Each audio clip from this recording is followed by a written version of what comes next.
Sekarang kalau Anda tanya, amalan takwa itu apa? Pertama sholat. Sholat, Pak.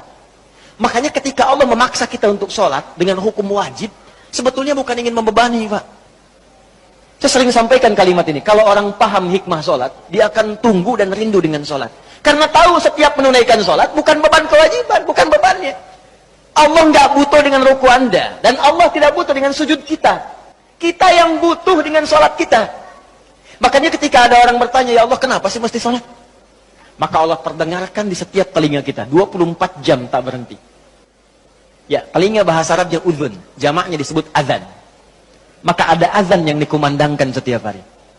5 kali dalam setiap pergantian waktu. Subuh ganti ke siang, zuhur, azan lagi. Ganti ke asar, azan. Ganti ke maghrib, azan. Bahkan mau malam pun masih azan. Diperdengarkan. Yang paling dahsyat, azan tidak pernah dalam waktu bersamaan semuka bumi. Selalu ada perbedaan. Tanah Kusir azan, tiba-tiba Jakarta sana azan.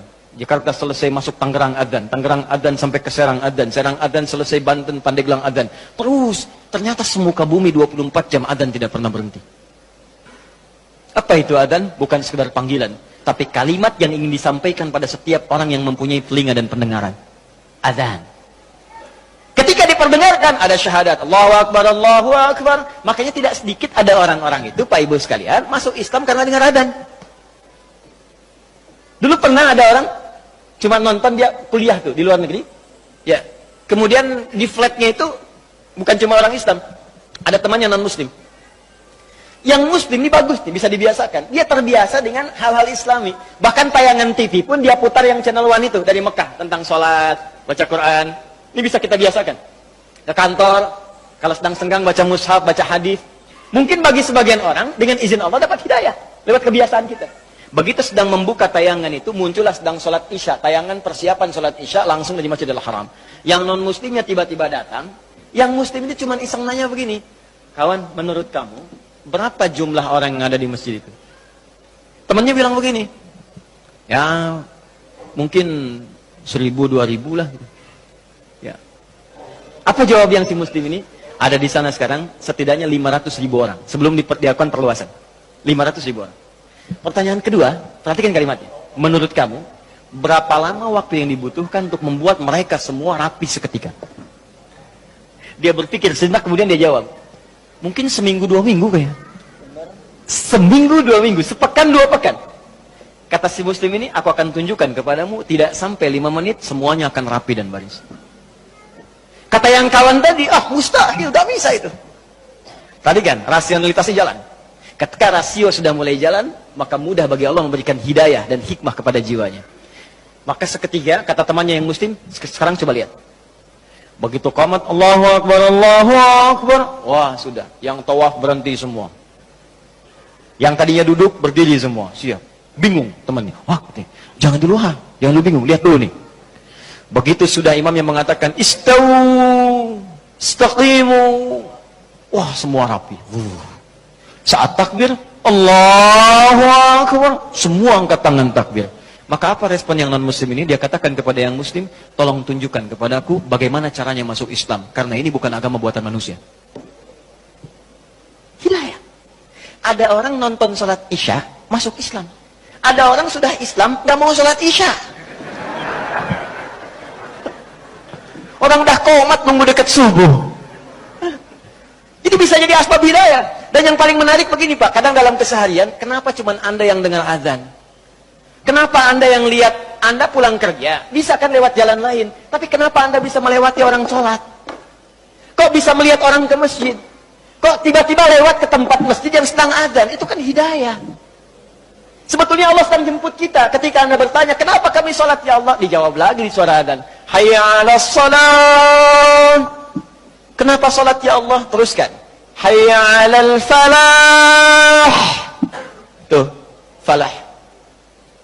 Sukses dan bahagia. Ketika engkau bertanya, kenapa kami mesti sholat? Aku jawab, kata Allah, suara muadzin tuh. 24 jam aku perdengarkan padamu. Tanpa putus. Supaya kamu bahagia. Supaya kamu senang. Supaya kamu lancar. Supaya kamu gak punya masalah. 24 jam. Kalau sekali diingatkan, belum sadar, mungkin wajar. 24 jam diingatkan, gak sadar-sadar. Anda manusia bukan. 24 jam. Datang terus, kedengaran terus. Gak sadar juga. Perlu apa lagi? Di Sekarang yang salah siapa?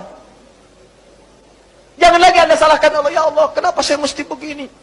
Why me ya Allah? Why not, kata Allah. Kamu saya kasih nggak diambil-ambil.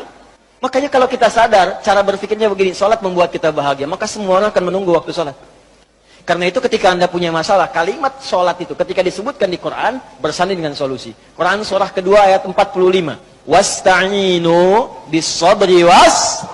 Kalau engkau punya masalah, kata Allah, maka minta kepadaku. Sabar terima masalahnya, karena semua orang punya masalah. Bukan Anda saja, kata orang, semua orang hidup punya masalah. Perhatikan Quran surah kedua ayat 155. Walanabluwannakum bisyai. Semua orang yang hidup, kata Allah, aku akan uji dengan persoalan. Diuji dengan masalah.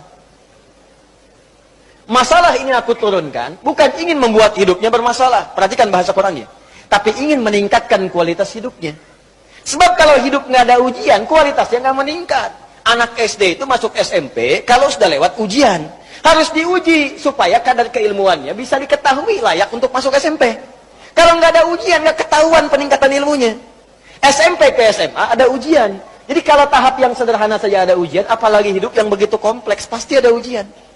Di cara berpikirnya jangan salah. Ketika sedang punya masalah, sesungguhnya Allah sedang akan meningkatkan kualitas hidup kita.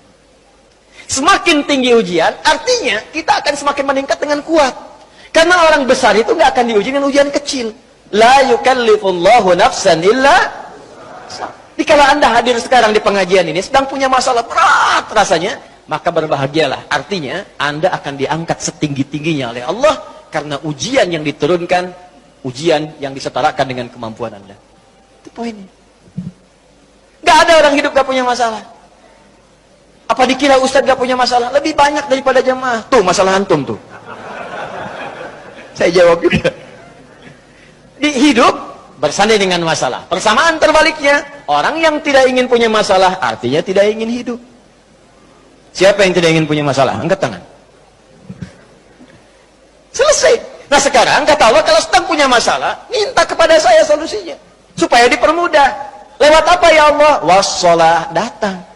Kalau Anda masih nggak mau sholat, ditanyakan imannya oleh Allah. Makanya kalimat ini disebutkan sekali lagi untuk menguatkan di ayat 153. Dipanggil kalimat imannya. Seakan-akan begini bahasanya. Kamu ini punya iman apa enggak sih?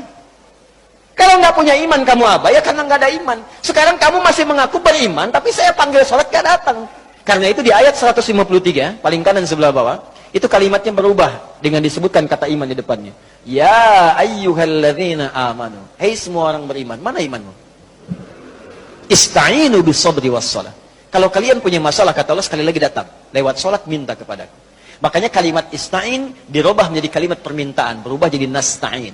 Saya tanya pada Anda, apakah kita mengucapkan kalimat nasta'in dalam setiap sholat? Berapa kali kita ucapkan dalam sehari? 17 kali. Iyyaka na'budu wa iyyaka nasta'in. Hadis qudsinya mengatakan, ketika seorang ibadah benar bacanya, membaca kalimat itu, benar salatnya, sampai di kalimat itu, maka jawaban hadis qudsinya, hadza baini wa baina 'abdi wa li 'abdi ma sa'al. Ini perjanjian antara aku dengan hambaku, maka apapun yang hambaku minta sampai di sini, aku akan kabulkan selama itu dia butuh.